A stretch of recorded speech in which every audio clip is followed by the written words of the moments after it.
Today we're catching some sun and waves with Christine, a QHS member whose life is as vibrant and refreshing as a seaside breeze. What currents brought her to the sunny shores of the quantum shift? Let's surf behind the scenes to see the waves she's been riding. I am Christine, and I live in Ohio. My dad's parents came from Poland on the boat to Ellis Island. They were taken to Cleveland, and my dad grew up there. He met my mother. My mom was from Pennsylvania. They lived by the Pennsylvania Dutch community. I'm not sure if they were German or if they were part of the community. I just know we went there. Her grandma would be my great grandma, was from London. I found jewelry that had that written on it, so that's the only way I know that. And she wouldn't talk much about anything, so I don't really know much about her. Anyway, we were together. Like, she lived down the block, so she would come over and cook, and then we would go home with her and just stay there. When I was a toddler, we basically lived with my grandma, my older brother, and myself, while my mom took care of the baby. I was surfing the internet and I found quantum healing systems. And I don't know if there was something there that interested me, like words under it, or I clicked on the link and I read the information, and it wasn't 10 minutes and I joined. I read the information after I joined, and there wasn't a whole lot. And I remembered this. Cynthia called me, and I spoke to her for maybe 10 minutes. And she was very kind. And she asked what, the problems that I had. And it was just, I don't know, it was just, I was shocked, literally. But she told me about what they were trying to do, and they didn't even have a device at the time. This was April 2022 when I joined.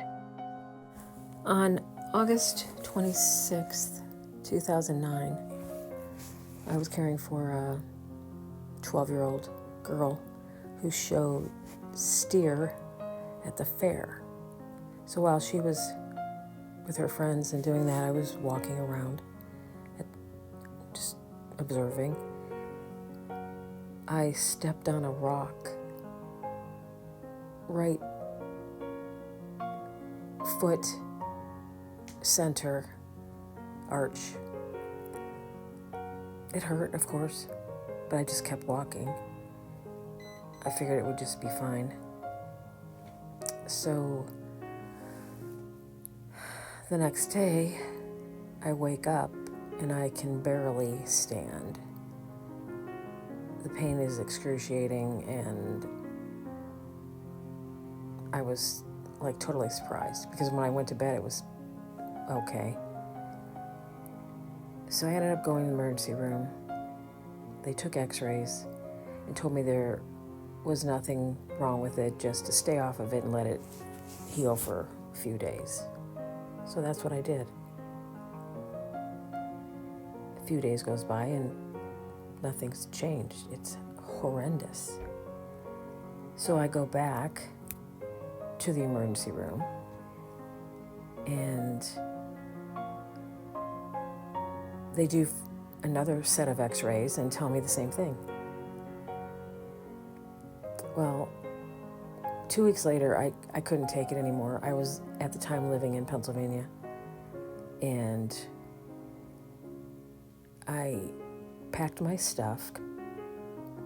My home was in Cortland, Ohio. I left Pennsylvania, drove back to Ohio, and went to the emergency room in Ohio, where I lived. They literally told me the same thing. And I told them that I've already waited for 2 weeks. I literally had a job when I came back to Ohio, 12-hour shifts from 7 p.m. to 7 a.m. So I'm literally walking on this foot because I have to, have money. So I can't stop walking. I tried to sit down to take a break, but I couldn't, because getting up and starting to walk again, I just couldn't take it. So I walked all night long.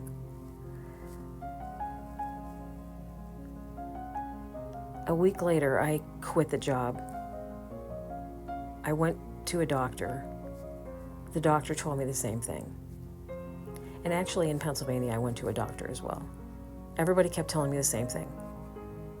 Stay off of it. That was everyone's comment. But what they don't realize is that I did that for over 2 weeks. And then I started this job because I had to have money. Period. Anyway, this went on from that day of August 26, 2009, until I finally, in January 11th, 2011, after having to leave my home, move in with my dad because I lost my house because I couldn't work, and that started prior to my foot issue. But anyway, my dad's asking me, do I need a cane? And he sees the pain that I'm in. Anyway, January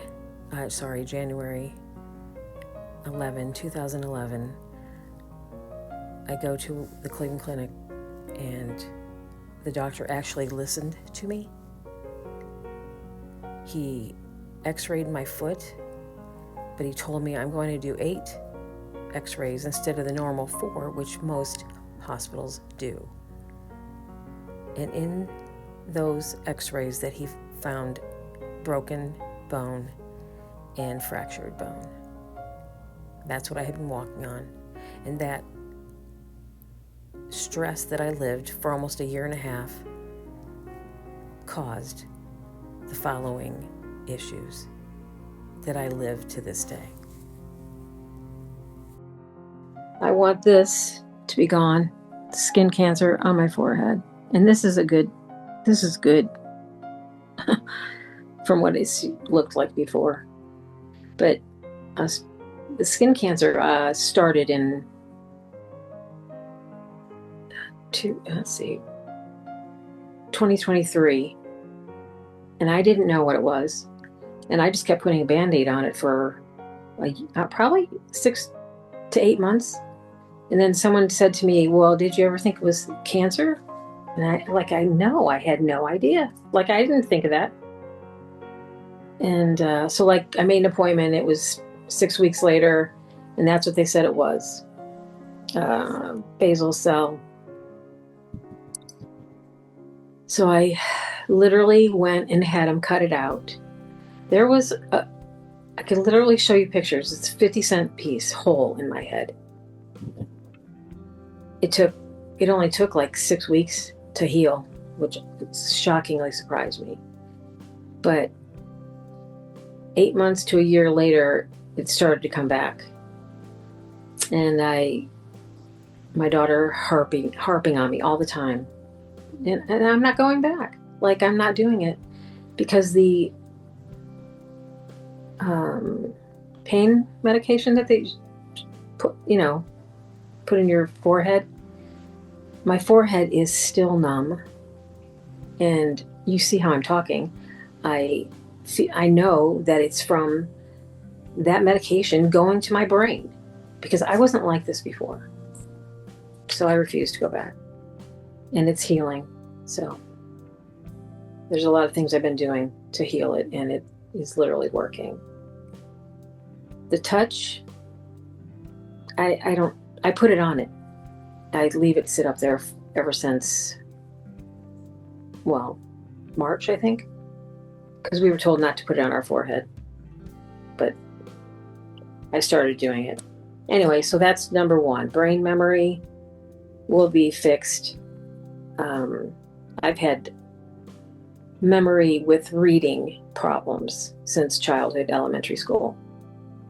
My ears have constant buzzing. Sounds like a million bees in my head. I have, all, of course, my fingers and the tendons and the wrists that don't bend, on the calcium deposits. I want all that gone because none of this stuff is mine. I don't accept it. My right shoulder, I'm no longer able to put it up. That's it. I can't even get it straight across. And the pain on my biceps and my shoulder, because I can only lay on my right side, it's terrible. The pain is just terrible. Left shoulder is not as bad. I've had surgery on that shoulder. The torn biceps, torn rotator, and something else he found in there. And then there's inflammation. It took years for the surgery area to heal because he told me it's all because of inflammation. Hip. My right hip I had resurfaced, means they don't cut the femur bone, they just fix the joint. It's much better than having a complete hip replacement. I need to have my left one done, but the doctor that did it retired, moved to Florida. So I guess if I go to Florida, I could get it done. My spine, L1 to L5, are compacted, but I do not have pain from that right now at all. I've never had pain from it, and it will not start. My eyes are the shape of a football, is what I was told, because of astigmatism. They're not round. They are dry. I've had cream that I had to use because I would wake up in the morning and it would just be terrible. But it's fixed now. I believe the device V6 fixed that. I also have floaters that they're still there and they're not going away. I'm not sure why. A lot of people say it goes away, but not mine yet. My toes are crooked and bent, some of them. And I can sit forever with no pain. But as soon as I get up, the pain starts. I used to, for years, I've woke up, when I wake up in the morning, literally crying for years from the pain, just from not moving all night long, I guess. And since I've had the touch, it has alleviated some of it. So I still wake up in pain and I still wake up hurting, but it's not the crying, as horrible as it was before the touch, because the V6 didn't touch it. It didn't help it at all. But the touch has helped that. The touch has also taken away a lot of my dry skin. The V6 did my memory. I don't mean memory. My sorry. I was calm. I was at peace when I first got the black V6, or the black device, the large one and the small one. It was the first thing that happened. And it's still like that. I'm generally at peace all the time. Except doing this. Sorry. My right knee has been swollen since March this year. It won't go away. I'm not sure what that is, but it hasn't been swollen for years. And it's only my right knee. And I put the touch on it. It doesn't help. The V6s don't help. So at this point, that's about all I can. Well, that's a lot, but it's the end of my list. I am going to be able to play with my grandchildren. That's number one. I haven't. My oldest grandson is 6, and his sister is 3, and I can't even play with them. Like, I've never picked them up, and I have a great grandson in North Carolina. Well, actually, they just had another baby, so there's 2.